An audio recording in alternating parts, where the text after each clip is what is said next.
तो गाइज मेरे मन में एक सवाल है, क्या आप लोग जवाब दोगे? गंगा जल क्या है ये तो सब जानते हैं, ये जमजम क्या होता है? जमजम मुझे पता नहीं, मतलब मैंने सुना है, एक वीडियो को मैंने रोस्ट भी किया था जमजम करके और कल मैंने एक वीडियो देखा, एक मोहतरमा थी जो हमारे सनातन धर्म को फॉलो करती हैं, जो कि है मुस्लिम कास्ट की, आप लोग उनको जानते होंगे, काफ़ी फेमस हैं। तो उनको मैंने उनकी मुझसे मैंने सुना था कि जब हिंदू धर्म में गंगा जल माना जाता है पवित्र होता है, और हमारे में मतलब उनके धर्मों में, मुस्लिम धर्मों में जमजम पवित्र होता है। जमजम क्या होता है? कमेंट करके आप लोग बताना यार, मुझे पता नहीं कि ये जमजम क्या होता है। आबे जमजम उस चश्मे का नाम है जो मक्का मुकर्रमा में है। अरब की सरजमीन पर जगह जगह पे पेट्रोल ऑयल निकलता है, मगर वहां पर एक चश्मा पानी का जारी है जिसको हम आबे जमजम कहते हैं। 4.5 लाख लीटर पानी रोज इस कुएं से निकलता है, फिर भी ये कभी नहीं सूखता। और हैरानी की बात तो ये है कि ये कुआं ऐसे रेगिस्तान में है जहाँ पानी की बूंद बूंद के लिए लोग तरसते हैं। गंगा जमुना वो एक दरिया का पानी है जो कि पहाड़ों से उतरता है।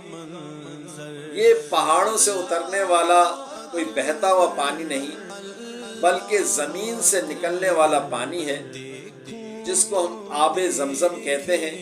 इस कुएं से हर रोज हजारों की संख्या में लोग पानी निकालते हैं, लेकिन इतने सालों में ना ही ये कुआं सूखा और ना ही इस कुएं का वाटर लेवल कम हुआ। आखिर रेगिस्तान के बीचों बीच ये कैसे जमजम का पानी आता है?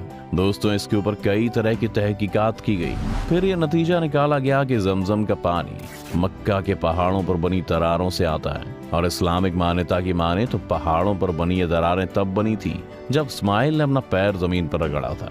अब आप सोच लीजिए कि इस्माइल के पैर रगड़ने से मक्का में इस कदर महीन दरारें पड़ गईं कि आज के समय के वैज्ञानिक भी इन दरारों को देख काफी हैरान हो चुके हैं। अब यहाँ सवाल ये है कि आखिर क्यों मुसलमान जमजम के इस पानी को दुनिया का सबसे पवित्र पानी मानते हैं? इस बात की खोज करने के लिए कई सारे वैज्ञानिकों ने जमजम के पानी पर अपनी रिसर्च की, लेकिन जापान के एक वैज्ञानिक मसारू एमोटो ने एक ऐसी खोज निकाली जिसने हर किसी को हैरत में डाल दिया। मसारू एमोटो एक ऐसे वैज्ञानिक हैं जो दुनिया भर में अलग अलग जगह पर पानी पर रिसर्च करते हैं। ऐसे में जमजम के पानी के ऊपर रिसर्च करने के लिए इनसे बेहतर इंसान कोई और नहीं हो सकता था। जब इन्होंने जमजम के पानी को लिया तो उस पर काफी लंबे समय तक अपनी स्टडी की, इन्होंने रिसर्च की, और ये रिसर्च इसलिए लंबे समय तक चली क्योंकि एमोटो ये समझ नहीं पा रहे थे कि आखिर ये पानी है कैसा। इस तरह का पानी उन्होंने आज से पहले कभी भी नहीं देखा था। इनका कहना है कि जमजम के पानी के पार्टिकल माइक्रोस्कोप से ही नहीं देखे जा सकते। जमजम के पानी इतना ज्यादा ताकतवर है कि इसके पार्टिकल्स को देखने के लिए और इसके क्रिस्टल्स बनाने के लिए जमजम पानी की एक बूंद को नॉर्मल पानी की 1000 बूंदों के साथ मिलाना होगा, तब जाकर इसके पार्टिकल्स माइक्रोस्कोप से देखे जा सकते हैं और इसके क्रिस्टल्स बनाए जा सकते हैं। मसारू एमोटो एक और हैरान कर देने वाला खुलासा करते हैं। इनका कहना है कि जब जमजम के पानी की मात्र एक बूंद को नॉर्मल पानी के हजारों बूंदों से मिलाया जाता है तो उन हजारों बूंदों में वही गुण आ जाते हैं जो जमजम के पानी की एक बूंद में होते हैं। अगर हम इस जापानी वैज्ञानिक की माने तो इनके हिसाब से जमजम का पानी किसी चमत्कार से कम नहीं है। अब अगर हम किसी नॉर्मल पानी के क्रिस्टल बनाएं तो उसकी बनावट अलग ही होगी, लेकिन जब मसारू एमोटो ने जमजम के पानी से क्रिस्टल बनाई तो वो पूरी तरह से दंग रह गए, क्योंकि इस पानी से बनने वाला हर एक क्रिस्टल एक ही तरह का था।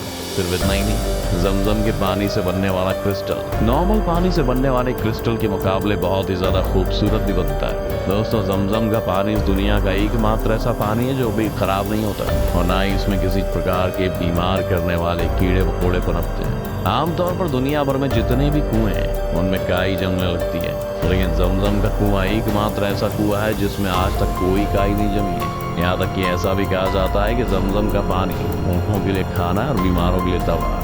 लेकिन दोस्तों, जहाँ एक तरफ मुस्लिम इस पानी को इतना ज्यादा पवित्र मानते हैं, पर कुछ लोग ऐसे भी हैं जो इस पानी को पीने लायक भी नहीं मानते। 1971 में मिस्र के एक डॉक्टर ने यूरोपियन प्रेस को लिखा कि मक्का का जमजम का पानी लोगों के पीने के काबिल नहीं है। दरअसल इसके इस बयान की बुनियाद थी कि काबा सी लेवल से नीचे है और मक्का शहरों के बीचों बीच है। इस वजह से मक्का शहर का गंदा पानी नालों से इस कुएं में आकर जमा होता रहता है। ये खबर सऊदी अरब के किंग फैसल तक पहुंची और उन्होंने मिस्र के इस डॉक्टर के इस बयान को गलत साबित करने का फैसला किया। उन्होंने फौरन सऊदी के कृषि और पानी वसाइल वज़रा को इस मामले में जांच करने और जमजम पानी का एक सैंपल चेक करने के लिए यूरोपियन लेबोरेटरी में भेजे जाने का हुक्म दिया। जब वो वहां पहुंचे तो उन्होंने देखा कि ये पानी का एक छोटा सा कुंड था, छोटे पोखर के समान। 18 बाई 14 का ये कुआं हर साल लाखों गैलन पानी हाजियों को देता है और ये सिलसिला तब से चालू है जब से वजूद में आया है, यानी कई शताब्दियों पहले हजरत इब्राहिम के वक्त से। उन्होंने अपनी खोजबीन शुरू की और कुएं को अच्छे से समझने की कोशिश की। उन्होंने कुएं की गहराई मापने के लिए एक शख्स को पानी में उतार कर भी देखा। उन्होंने देखा कि पानी की सतह उसके कंधों से थोड़ा ऊपर ही थी। उस शख्स की ऊंचाई तकरीबन 5 फीट 8 इंच थी। उस शख्स ने सीधा खड़े रहते हुए उस कुएं में एक कोने से दूसरे कोने की तरफ खोजबीन की कि पानी आखिर किस तरफ से आ रहा है, पानी की धारा कहाँ है जहाँ से पानी निकल रहा है। उसे पानी में डुबकी लगाने की इजाजत नहीं थी, इसलिए उसने बताया कि पानी किस जगह से निकलता है उसे अभी समझ में नहीं आया। इसलिए उन्होंने दूसरा आइडिया सोचा। उन्होंने इस कुएं में पानी निकालने के लिए बड़े बड़े पंप लगा लिए ताकि वहां से तेजी से पानी निकल सके और पानी के स्रोत का पता लग सके। उन्हें हैरत हुई कि ऐसा करने पर भी कुएं के पानी आने की जगह का पता नहीं चल पाया, लेकिन उनके पास सिर्फ एकमात्र यही तरीका था जिससे जाना जा सकता था। इसलिए उन्होंने पंप से पानी निकालने के तरीके को फिर से दोहराया और पानी में खड़े होकर गौर से उस जगह को पहचानने की कोशिश करने लगा।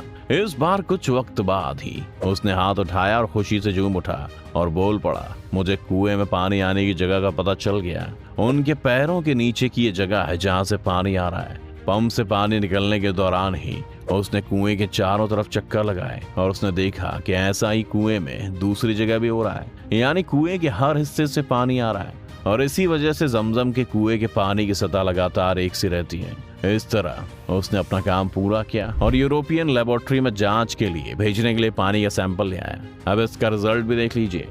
जमजम के पानी और मक्का शहर के सारे पानी में कैल्शियम और मैग्नीशियम सॉल्ट्स की मात्रा का फर्क था। जमजम में दोनों तत्व ज्यादा थे। शायद यही वजह थी कि जमजम का पानी यहाँ आने वाले कमजोर हाजी को भी ताकतवर और तरोताजा बनाए रखता है। अहम बात यह थी कि जमजम के पानी में पाया जाने वाला फ्लोराइड अपना अहम असर रखता है। ये फ्लोराइड कीटाणुनाशक होता है। ये तक कि यूरोपियन लेबोरेटरी ने अपनी जांच में बाद में बताया कि ये पानी पीने के लिए अच्छा है और इस तरह मिस्र के डॉक्टर का जमजम के बारे में फैलाया गया प्रोपेगेंडा गलत साबित हुआ। इस रिपोर्ट की जानकारी जब शाह फैसल को दी गई तो वे बेहद खुश हुए और उन्होंने यूरोपियन प्रेस की जांच रिपोर्ट भिजवाने के हुक्म दिए। इससे जुड़ी एक और हैरत कर देने वाली बात आपको बता दें कि जमजम का ये कुआं कभी भी नहीं सूखा। यही नहीं, इस कुएं ने जरूरत के मुताबिक पानी की सप्लाई की है। जब जब जितने पानी की जरूरत हुई है यहाँ पानी रहता है। एक सी सॉल्ट संरचना। इस पानी के सॉल्ट की बनावट हमेशा एक जैसी रहती है। इसका स्वाद भी जब से वजूद में आया तब से ऐसा ही है। Universal test. अलग अलग जगह के पानी का स्वाद अलग अलग होता है, लेकिन जमजम पानी का स्वाद यूनिवर्सल है। हर पीने वाले को इस पानी का स्वाद अलग सा महसूस नहीं होता है। कोई जैविक विकास नहीं। इस पानी को कभी रसायन डालकर साफ करने की भी जरूरत नहीं होती, जैसा कि पीने के पानी के मामले में यह तरीका अपनाया जाता है। ये भी देखा गया है कि आमतौर पर कुओं में कई जीव या वनस्पति पनप जाते हैं, कुओं में शैवाल हो जाते हैं, जिससे कुएं के पानी में स्वाद और गंध का मसला पैदा हो जाता है। लेकिन जमजम के कुएं में किसी तरह का जैविक विकास का कोई निशान भी नहीं मिला है।